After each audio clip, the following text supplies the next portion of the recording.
Okay, thank you very much. Okay, so that was our objective, to achieve a level of self-sufficiency. There are a lot of us at home. There's myself and my wife Rosemary, two sons, Ben and Nick, my daughter Emma, Ben's girlfriend Lizzie, and the kids, Jessica 6, Fliss 13, and Logan, who's 2.5. So, you know, to achieve a level of self-sufficiency with that many people is going so, but we wanted to achieve a level of self-sufficiency. So, we decided to get some chickens and ducks, and they would provide us with eggs and meat. We decided to get some goats so that we could get our own milk and make cheese, grow our own fruit and vegetables as much as possible, excuse me, breed rabbits for meat and slippers, if possible to grow some crops to feed the animals, and to incubate our eggs initially to increase our chicken stock. So, where are we? These are some of our animals. We've got some pigs, we've got guinea fowl, we've got rabbits, turkeys, ducks, goats, a sheep, it's another story. Quite a long story actually, I'm not going to go into that one. Geese, I'm not sure if we mentioned that. So we've got quite a menagerie up there, up in the olive field, together with all the olive trees and a fairly big veg patch. One of the things that we've been particularly successful at after a shaky start was our rabbits. And I say shaky start because we had, and I didn't even know these existed, but the first male rabbit we had was the most undersexed rabbit I had ever known in my life.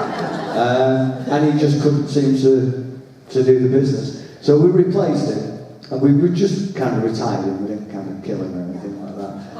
We just replaced him with a male who knew his business. And we've done really well, to the point where we had 60 rabbits at various stages, from completely newborns to ones that were becoming ready to go into the freezer. And they're all kept really well, they've got nice big cages, and as they grow they go into a bigger cage, and then they have a fairly big pen that they can live out their final days. Sorry, that sounds really nasty, but you know, it's rabbits. So, we were doing really well. We had about 60 on the go, and then disaster struck in that we'd gone up one day and we had a dead rabbit.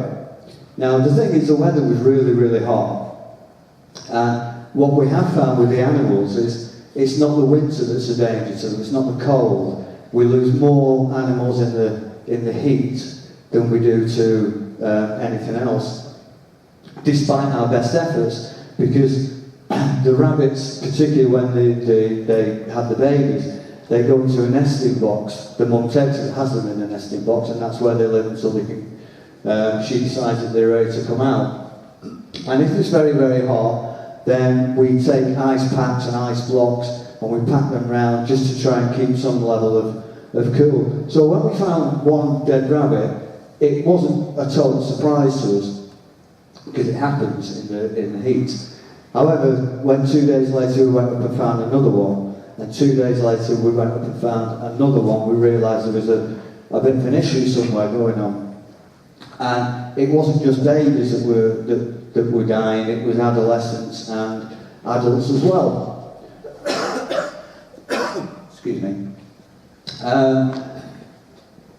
The first thing we looked at was the food, because the place where we buy our animal food from, we'd actually changed the brand because they didn't have what we normally get. And we first of all thought that there was maybe a problem with the food.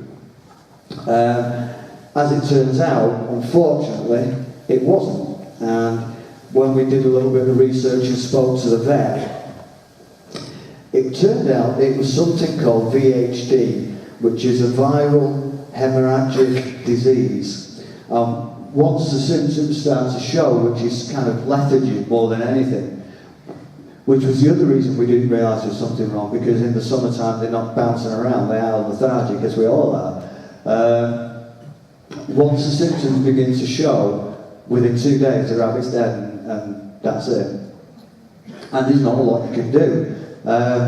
So the only thing that we could do was vaccinate, which we did. Unfortunately, if they've already got it, the vaccination isn't going to help and they're going to die anyway. So we went from 60 rabbits to 1. And he seems to be okay. We've got 1 male left. We haven't done anything really with him. We will restart the breeding program, but we wanted to make sure that whatever this thing is, it isn't there anymore. Everything's completely disinfected. We will when we reset the breeding program, we'll set it up in a completely different area so that there's no residues. So it was a horrible few weeks really, because within 3 weeks I guess we went from 60 to 1, and it was just horrible going up there every day and seeing another 1, another 2, sometimes another 3 dead rabbits. And also, of course, they weren't in the freezer, which was a bit of a double whammy, if you like. So we had that wasn't a very good thing. However, with animals and on the farm, what we found is, sometimes there's a bit of a downer and then there's a bit of an upper. And one of the uppers that we had this time was. Have I gone back? Right up there. We went in one morning and we had 5 baby pigs that we weren't expecting. This is not the first time this has happened, because we didn't purposely make this mom with a male pig. However, there are 2 male pigs in the pen next door, and this has happened before when we weren't expecting it. Now, I don't know if it's possible through a chain link fence, but it's either that or divine inspiration, I don't know. They've got to get through the fence. Now, having seen the pigs ooge it is perfectly likely, because it's bigger than you think, that they could actually do that. It can't be particularly comfortable. Certainly not particularly romantic. But I don't think pigs care, frankly. I just, once the urge is on them, that's it. Nothing's going to stand in the way. So it was a lovely surprise that morning. We went over and there she was, surrounded by these little belters. And they're doing really, really well. They're all eating now. Excuse me. They're all eating now. In fact, they were eating, they were sharing her food, because they drink mother's milk, obviously, when they're very tiny. But it's amazing how quickly they try and push her out of the way from the food bowl so that they can get the good stuff. But they're great fun. And over the last week or so, when we've been picking the olives, they've been out with us in the olive field, and they've been eating stray olives, and it's good fun to see them all capering around. One of the things that we do is grow our own fruit and veg. And the last couple of years, we've had a couple of disasters, because that area is all fenced off. Because you can have free-range chickens and free-range turkeys and free-range guinea fowl, or you can have a veg patch.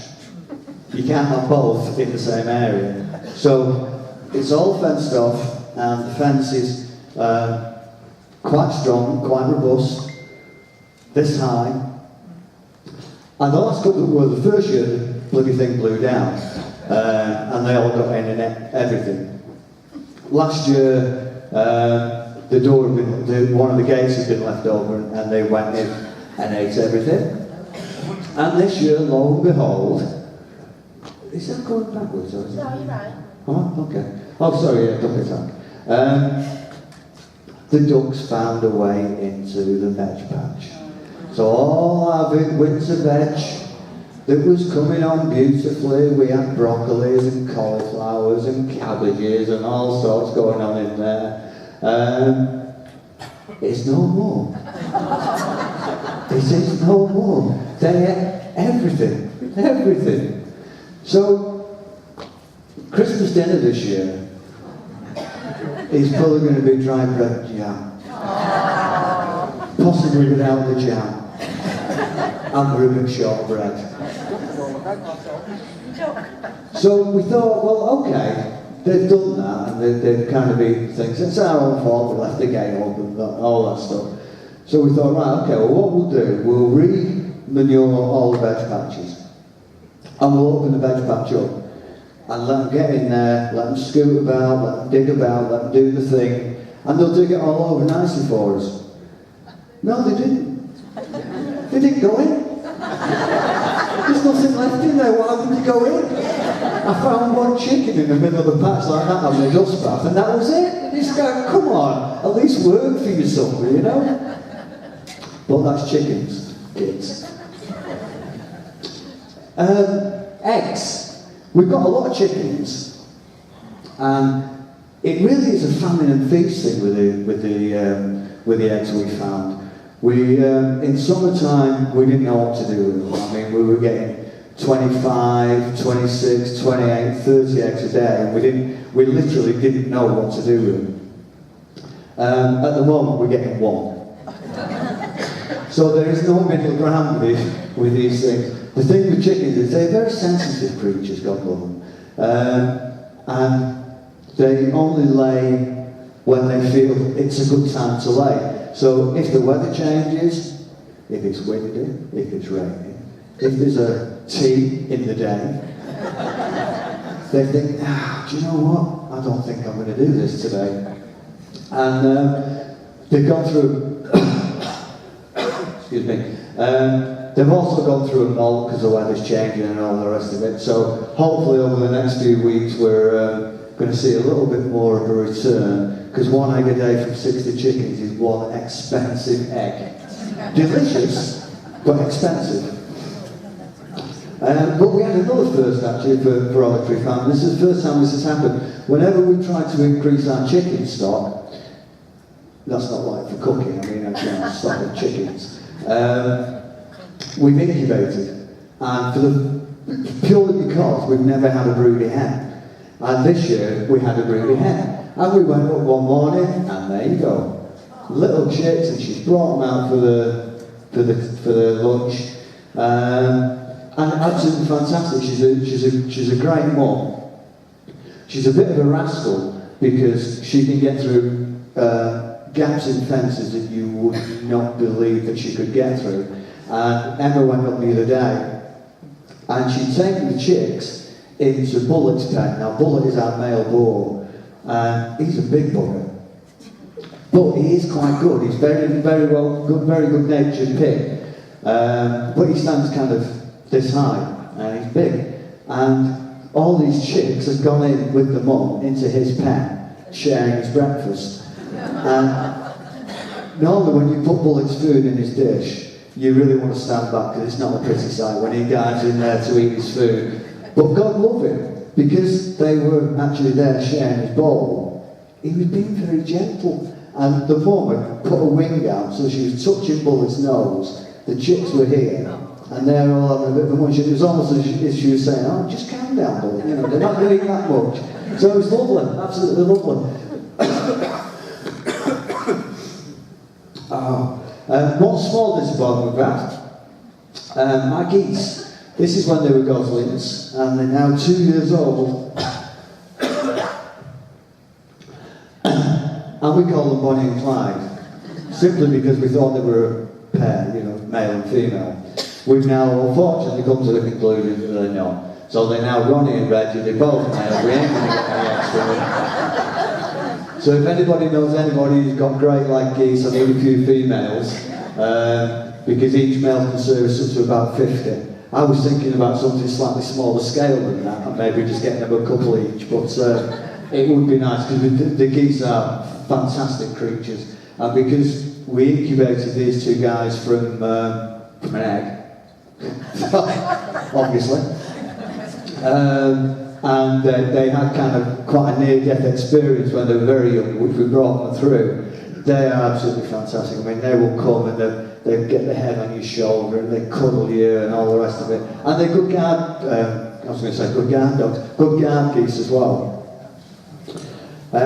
So we had a few successes with our veg earlier on in the summer before the ducks dug their tunnel. Excuse me. We did really well with tomatoes again. Sweet corn was really good. And we got quite a good crop of figs as well this year, which was for the first time. So we kind of figged out, and the pigs figged out, and the chickens figged out, and everybody was really happy and extremely regular. When we first moved into the house 14 years ago, I say a house, my father-in-law calls it a dwelling, I'm not sure what that means, but we had grapevines all around the house, and they were just magnificent, absolutely laden. And we started taking care of them and killed everybody one.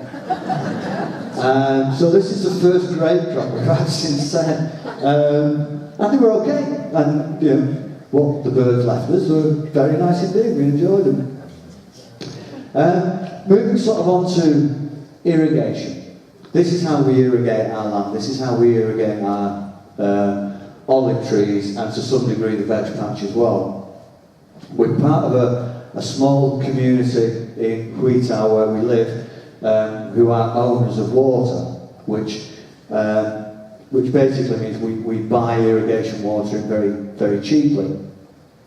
And it comes down the channels that have been there for Lord knows how long, through a series of sluice gates, and we open it up onto the land, and it travels from tree to tree down channels, and it's a lovely, lovely way of watering. A couple of downsides to it. You take your turn when your turn is, so it could be 3 o'clock in the morning, could be 5 o'clock in the morning, could be 10 o'clock in the morning, could be 2 o'clock in the afternoon, but you never actually know until the guy comes round and says, right, that's your time for tomorrow. So a little bit inconvenient, because you can't just do it when you want, but a delightful way of watering. However, times they are changing, and we were aware that the other water communities around us had begun to change and put water meters in and tubing and all the rest of it. For the reason, I guess, that because these channels are very, very old and a bit leaky, and when you do tend to flood irrigate, you do lose quite a bit because you lose control of the water and it goes off somewhere where it shouldn't go. So, in efforts to save water, new systems are being put into place. There's no choice about this, you either did it or you don't get irrigation water. And so what we had to do was to buy a lot of pipe, and there was, we had to route way over here, off this picture, I think, there's a meter now which has 5 taps in, which feeds the 5 of us that are kind of in that area. So we had to take it from the tap all the way to the olive field, through a ditch and all the rest of it. And this was in August, so it's a bit warm. Not really the ideal time to be doing this. We've managed to use some of the old channeling, which made it slightly easier for us. But it came at a cost. And everybody says, oh yeah, you'll save a fortune on water, but it has cost us well over €1,000 to do this. It is what it is, it's either that or we don't get water, so we sort of took that on the chin and said, yeah, okay, let's do it. this is just an indication of how far we had to tube. Our neighbour, I think, dived in quick and said, I'll be the first one to do this. Put the tap outside my house. He had a tube about 3 foot long straight into his lap. Ours is about 500 bloody metres. Well, good for him, swine. So this is our newfangled tap box. Very lovely, very ornate. Fits well into the countryside, I thought. And this is our tap. They can't spell Walsworth. No Spaniard that I've ever met can even say Walsworth. And so we have English. So we have an English tap. What is quite strange though is that you can't actually see on this thing, but there is a meter attached to it. And so, but it's closed and the box is locked. So I've no idea what's on the meter. I've no idea how much water we've used, how much it's going to cost. So I keep being told, yeah, it's going to be dead cheap, it's going to be really, really good. No idea. So at the next meeting I'll tell you. It'll go one way or the other, I guess. Right, sorry.